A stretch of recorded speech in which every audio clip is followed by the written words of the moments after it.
As I was saying before, he's the former talk show host at KGO Radio. He's a lecturer, a presidential historian, an author. There was buzz around this guy. Maybe the next mayor of San Francisco. I think a lot of that buzz was started by this guy. I mean, I'm sorry. Here's John Rothman. I just think, where did that buzz come from? I'm thinking... A lot of my supporters here in San Francisco, but I took the line of Calvin Coolidge. I chose not to be a candidate for mayor because I'd rather be on the Mark Thompson program. Oh, thank you, John. Well, we love our visits with you on Wednesday, and I will get to as many things as I possibly can. And I want to start with the Trump stuff because I do think that that's the most relevant on this day. No one knows where this is going to end up. It's an odd case, as I was saying, to bring first. But give me some thoughts on this case and how you think the outcome may influence the election or people's vision of Trump, what they've said in terms of him being convicted, how they might act after that. What do you think? Well, if he is found guilty, and it's a big if, we're waiting now. This verdict could come anytime or it could come at the end of the week. We just don't know. But if he's convicted, the one thing that is clear is that Donald Trump and his supporters have waged a campaign to say that a guilty verdict would not be fair, nor would it be accepted. That essentially they're accusing the Biden administration of putting in the fix, which of course is ridiculous. I believe this goes to the very essential morality of Donald Trump. I don't think Michael Cohen is on trial. I think Donald Trump is on trial. And I believe that Michael Cohen presented a cogent case, despite the fact that he's a convicted liar. But what he did bring in was written evidence. And that's what I think will be the critical factor if Trump is found guilty. So we have to wait and see. The most important element here is how will it affect his supporters? And we know that about 20% of Trump's people, the supporters in the polls, say that were he found guilty, they would not vote for him. Is that true? Not true? We'll have to see. It seems as though they're ready to overlook a lot in their vote for Trump. It's a cult. Yeah. By the way, Mark, think about all the listeners that listen to us who overlooked our shortcomings. Oh, good point. Never even thought of that. But it is true that we as Americans, and I think worldwide, just as human beings, we tend to spark to someone, a leader, based on a bunch of things that don't necessarily reflect policy. They reflect some sort of visceral emotion that that person evokes. Wouldn't you agree with that? Yeah, I do a program on problems of political leadership in America. And it's a very interesting thing to define. You mentioned Ronald Reagan earlier, and I knew Governor Reagan, knew him rather well. And I call him Governor Reagan because that's when I knew him. I didn't know him as president. Ronald Reagan was very far to the right, took some absolutely ridiculous stands. But when he became president, he understood that he had to run to the center. And so his positions became more acceptable to the American people. And his vision of morning in America, morning, is what distinguishes Reagan Republicans. But it's interesting. There are very few Reagan Republicans around.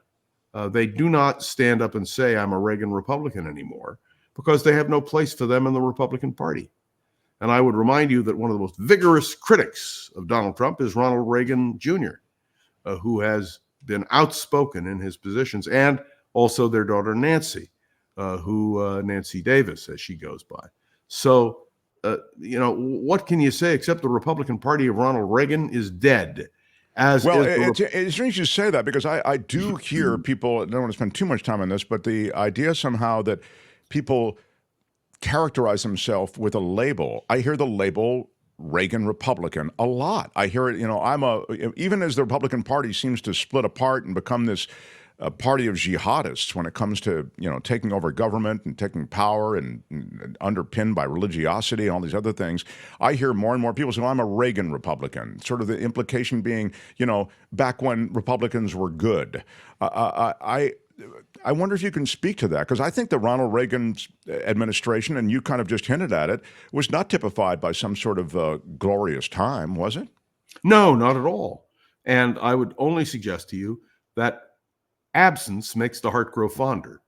And Ronald Reagan, as the years pass, and it's more than 3 decades since he was president, is viewed in a more favorable light. And let me be clear, Ronald Reagan deserves great credit. He really ended the Cold War.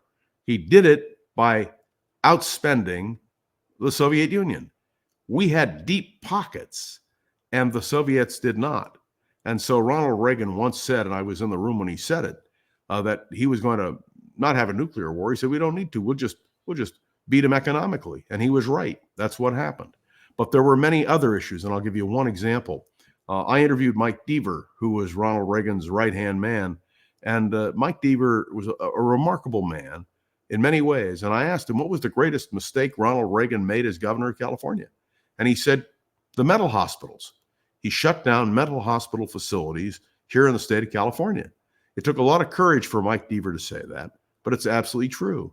So if you want to really offer a critique of Ronald Reagan's presidency, there it is. He also increased the national deficit unbelievably, but people ignore that. And so if you ask, there are some of us who would call ourselves Wilkie or Eisenhower Republicans. We don't exist anymore either.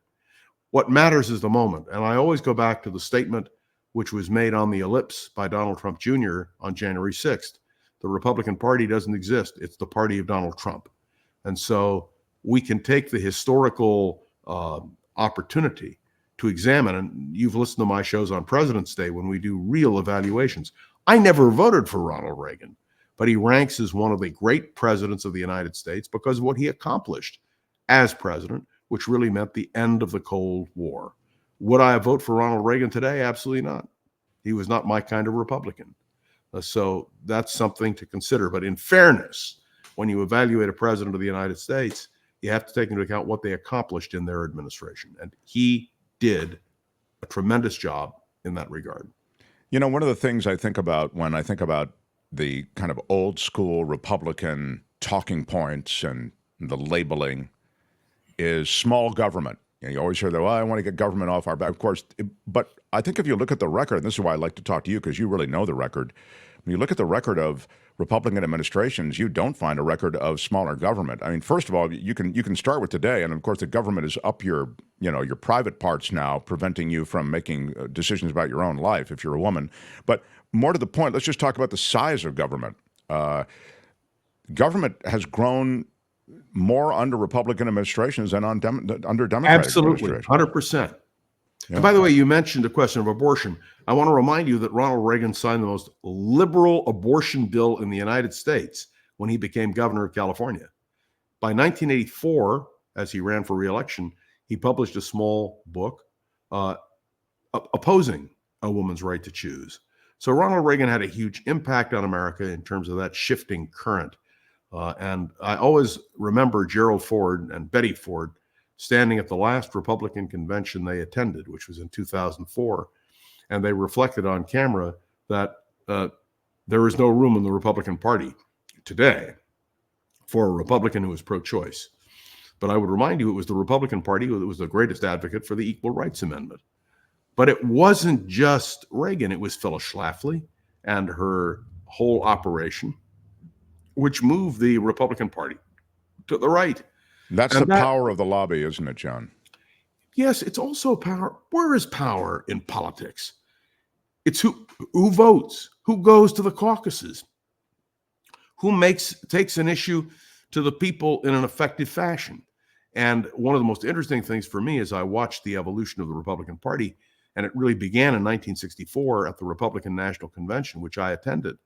The old line Republicans vanished. The Eisenhower, Wilkie, Dewey Republicans simply ceased to exist. Now, what will happen in November? And I'm assuming that Donald Trump is going to suffer a massive defeat and that the Republican Party will suffer a massive defeat. I believe that.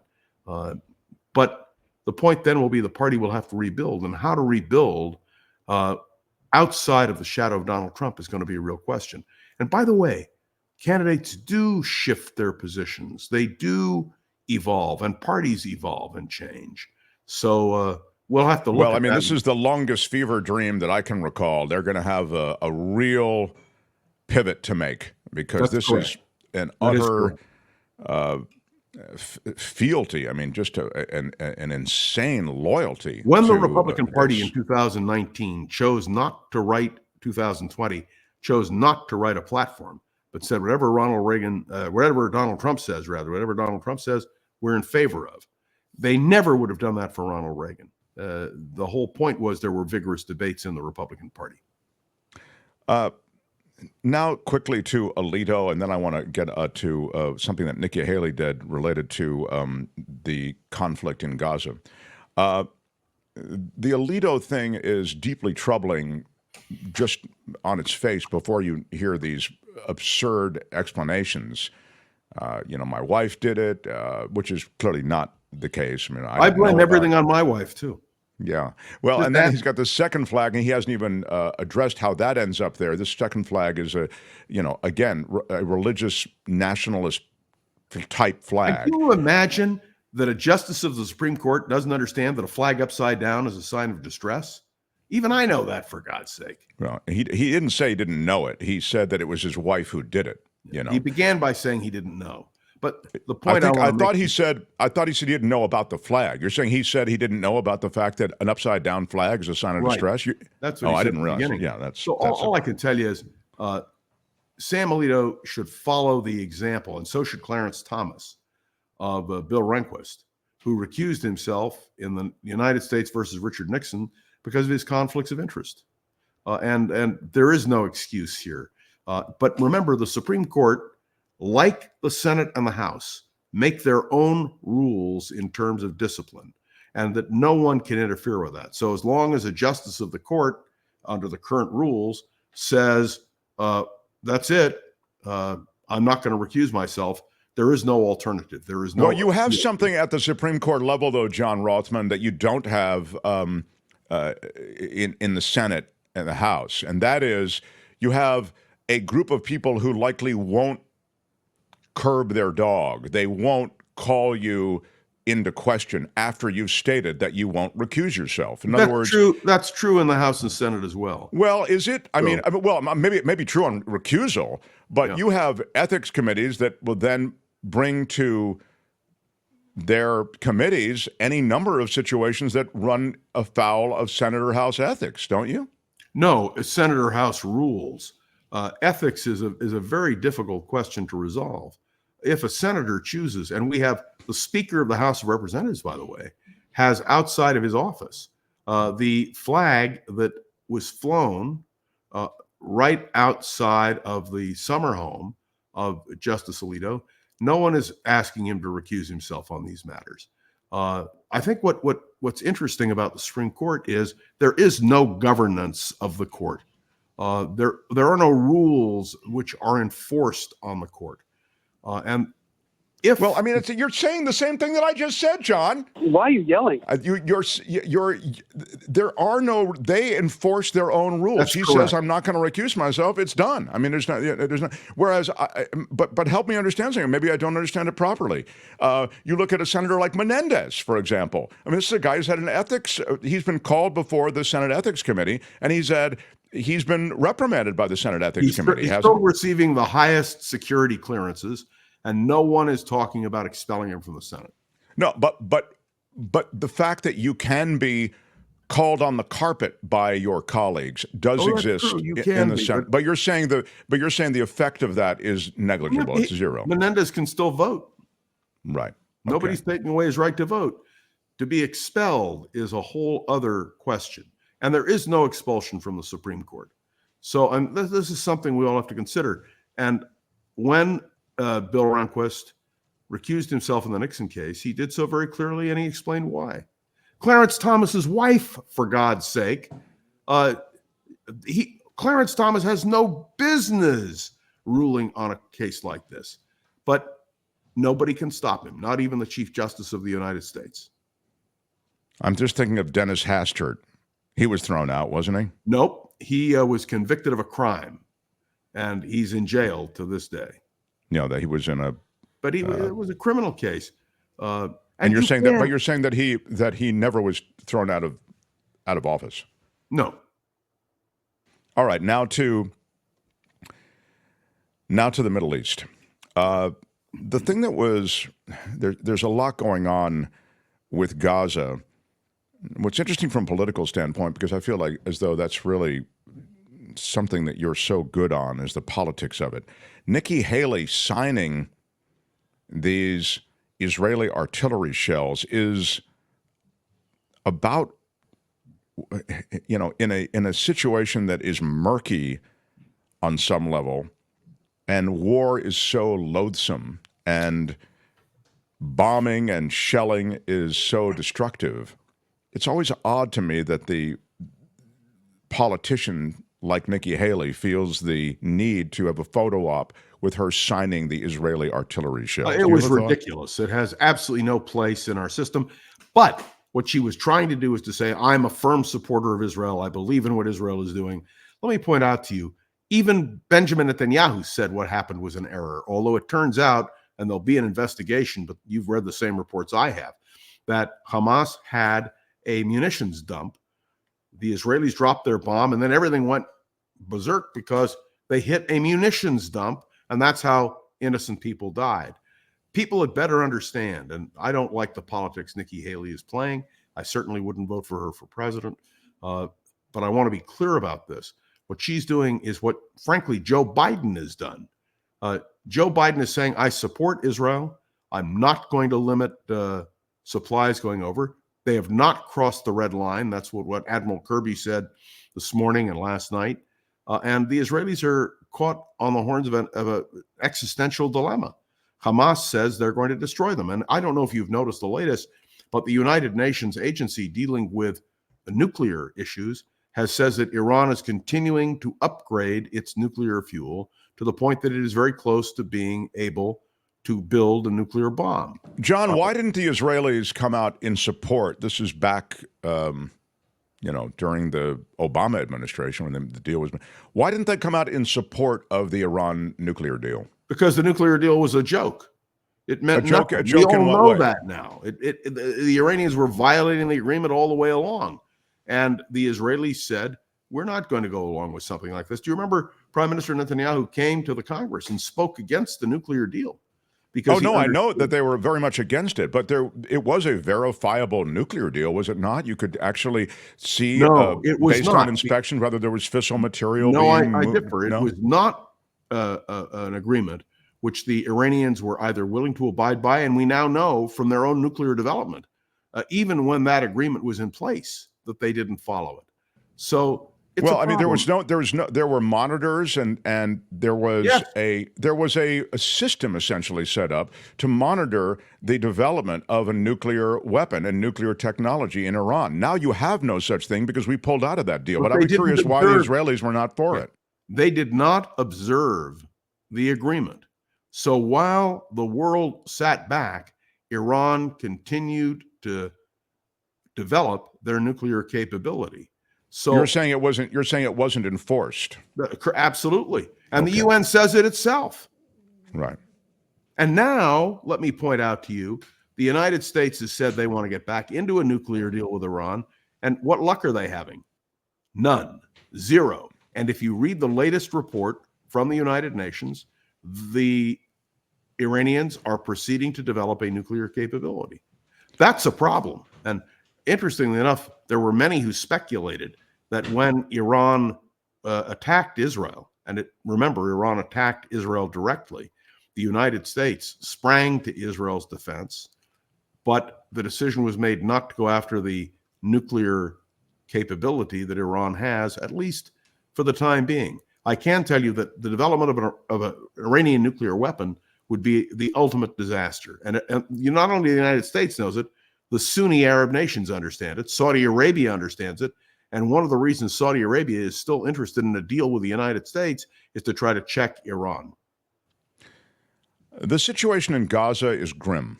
Yes. And it doesn't seem as though the stories emerging out of Gaza are getting any more positive. There is, as you suggested, an embedded terrorist organization, well-developed, well-armed, and that organization is embedded in Iran, they're armed. Civilian populations. As I look at the months ahead, John, really downcast about it. Is So am there? I don't know what The happens. Israeli government announced today this could take another 7 months. And you can just imagine the turmoil that will take place. You know, the thing is, I understand a country's need to defend itself. Believe me, I understand that, whether the United States or Israel, anywhere else.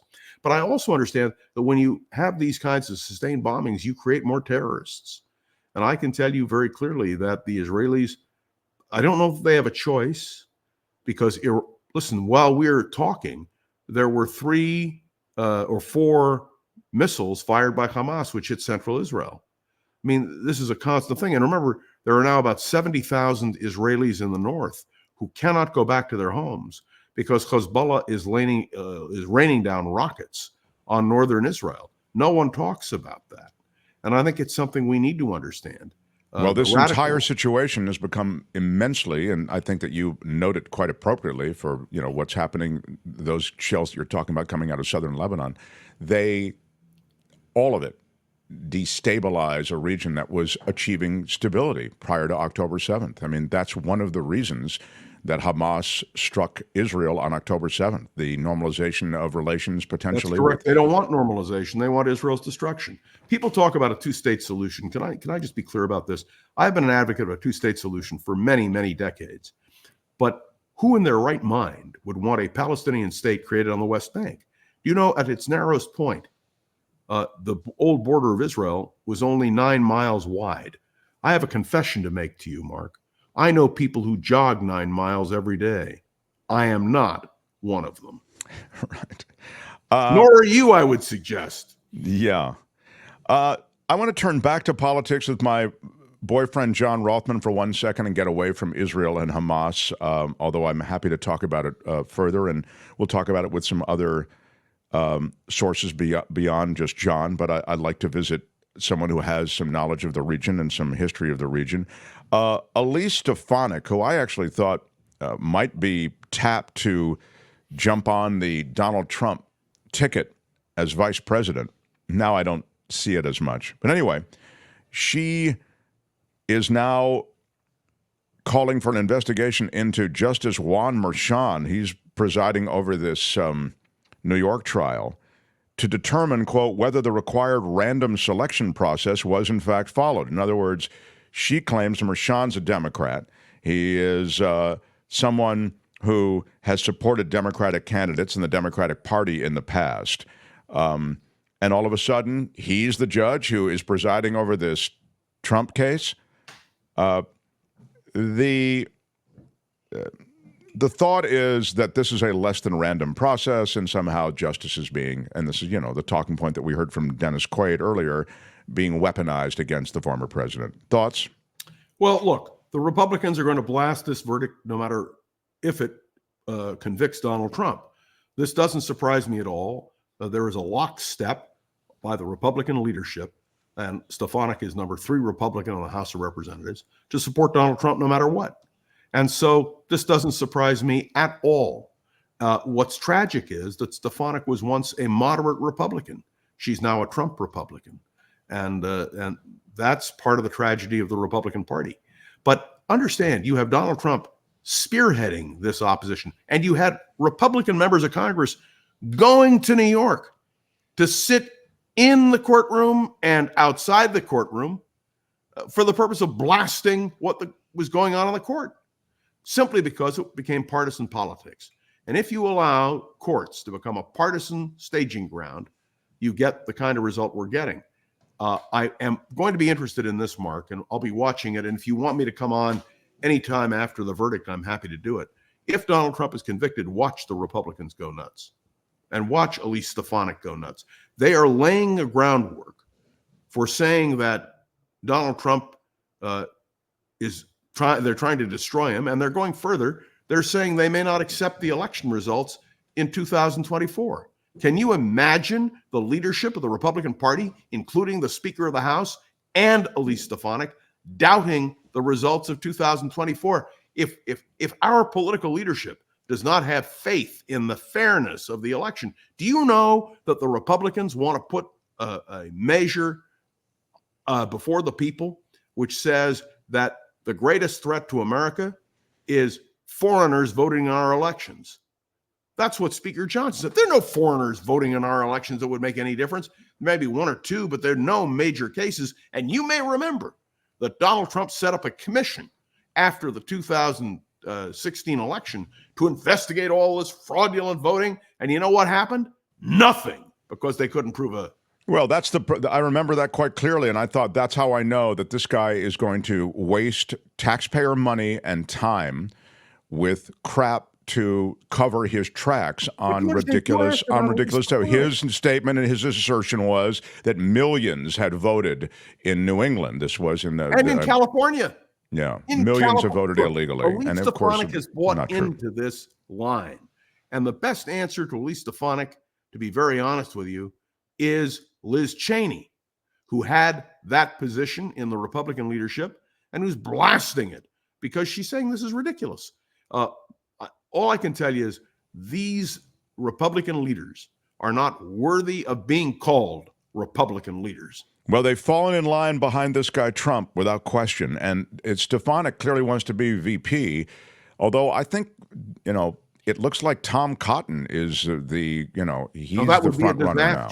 Tom Cotton would be a disaster. Tim Scott would be a disaster. I'm telling you, Vance out of Ohio, listen to these people. And they will not say that if they were vice president of the United States, they would do what Mike Pence did, because Donald Trump is demanding loyalty. Now, this is not a joke. And when Joe Biden says that American democracy is at stake, he's absolutely right. And we are going to see, depending upon what this jury verdict is, one of two things will happen. Either he'll be found guilty, in which case Trump will appeal automatically, and the Republican base will agree with him, whether they're fact to it or not. But the second thing that could happen is the attack on our justice system. May I remind you that the Republicans attack, and Donald Trump attacks Joe Biden for politicizing the judicial system. All you have to do is read Donald Trump's statement. That's exactly what he intends to do. He says, elect me and I'll put the Justice Department to work to clean this stuff out. And I think that is the contrast that the American people will have to make. And it's a remarkable thing that he's been as upfront with his plans to weaponize, really weaponize these instruments of government, Justice Department, IRS, et cetera. This is all ready to go. Read the Time magazine cover story on what he'll do if he's president. And better than that, read the January 2025 project report. That does lay it all out. And have you done a program on that report? We should do, this is the thing, though. We don't do the kind of show where we dedicate an entire show to something like that. Let's give me a 15-minute segment with you talking about the January 25th. Okay, maybe I'd love to do a half hour. I don't mind doing a half hour. And I don't even mind doing longer than a half hour. But I'm your servant. We don't go wall to wall on stuff like that for a whole 2 hours. Hey, John, love talking to you. Again, Around the Political World with John Rothman is his daily podcast. And The Voice of San Francisco, which is 10 minutes on San Francisco politics, Monday through Friday. And we're really going to emphasize that. But I'm also looking forward to joining you next week during your June Swoon. Session. It is June Swoon. It's just a handful of our show supporters, listeners, viewers. Rothman will be part of it. Josh Mankiewicz from Dateline NBC. Also, Jim Avila, a former senior correspondent at ABC, a longtime White House correspondent, now an investigative, heads up an investigative unit for an ABC in San Diego. They'll all be there. Can I just close by saying, if you were not on time to get into the podcast, do support the Mark Thompson program. Yeah. The only way a program like this, which offers diverse opinion and where you can hear genuine discussion, the only way it works is if you support it. So maybe you can put up there, Albert, how to support the Mark Thompson Yes, Albert. program. Maybe you can do something, Albert, to put up there how you can support the Mark Thompson show. Albert, thank you. Yeah. Yep, you did it. See, your voice, like the voice of God. Patreon and PayPal. The links are under every video. John, we love you, love our time together, and we look forward to our next visit. John Rothman, everybody. Bye, John. Hi, it's Mark, and I thought that was great. Hit the notification bell, you'll know whenever there's a new video being dropped, and please subscribe to our channel to help us save the universe.